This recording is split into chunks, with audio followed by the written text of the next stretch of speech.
22 Odisha आसिबे television धारावाहिक रामायण रे श्रीरामंक भूमिका रे अभिनय करिथिबा अरुण गोभिल। बीजेपी नेता अरुण गोभिल 22 4टी सभा जोग देबे। चंपुआ, तेलकोई, ढेंकानाल और बालीपाटन रे सभा करिबे बोली जणा पड़िछि। चलित थर बीजेपी फोकस रे रहिछि ओडिशा।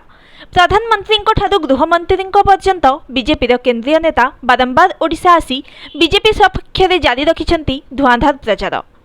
ओडिशा रे लोकसभा निर्वाचन सहित विधानसभा निर्वाचन अनुष्ठित हेउछि। 4 पर्याय रे मोट 21 लोकसभा और 147 विधानसभा पई भोट ग्रहण हेबो। तेबे एहारी मध्य रे ओडिशा रे प्रथम 2टी पर्याय निर्वाचन शेष होईछि। आसंता मे 25 रे तृतीय पर्याय और जून 1 रे चतुर्थ पर्याय निर्वाचन अनुष्ठित हेबो। अन्यपटे निज प्रार्थी प्रचार पई आसंता 23 तारिख रे ओडिशा रे बीजेपी प्रचार मंग धरिबे उत्तर प्रदेश मुख्यमंत्री योगी आदित्यनाथ।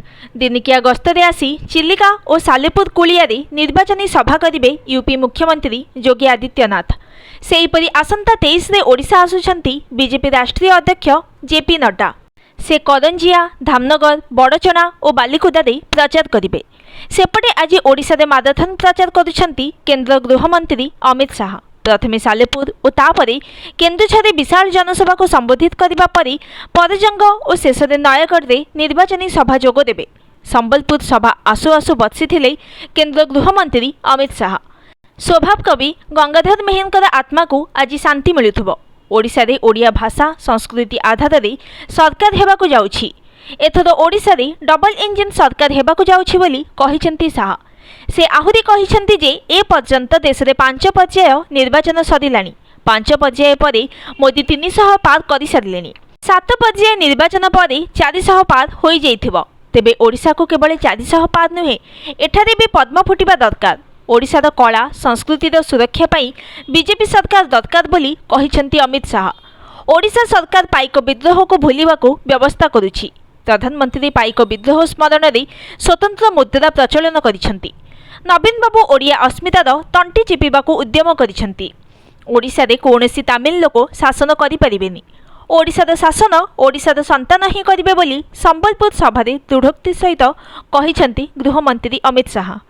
सेहीपरि से आहुरी कहिसेंती जे उत्कल भूमिर शासन जगन्नाथ परंपरा को आगकू नेउथिबा व्यक्ति ही करिबो। प्रभु जगन्नाथଙ୍କ रथयात्रा को बंद करने षड्यंत्र करा जायथिला, किंतु प्रधानमंत्री जगन्नाथ परंपरा को अक्षुण्ण रखिबाकू काम करिथिले। सारा देश रे ओडिशा समृद्ध, ओडिशा लोक किंतु गरीब। नवीन बाबूंकर लोक ओडिशार खनिज संपद लुटी चलीछंती।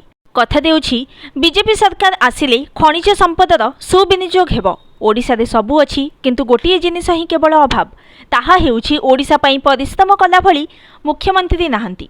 कथा देउछि बीजेपी सरकार रे ओडिशा पई परिश्रमी मुख्यमंत्री देबो बोली शाह कहिसंती। Bureau report, news today.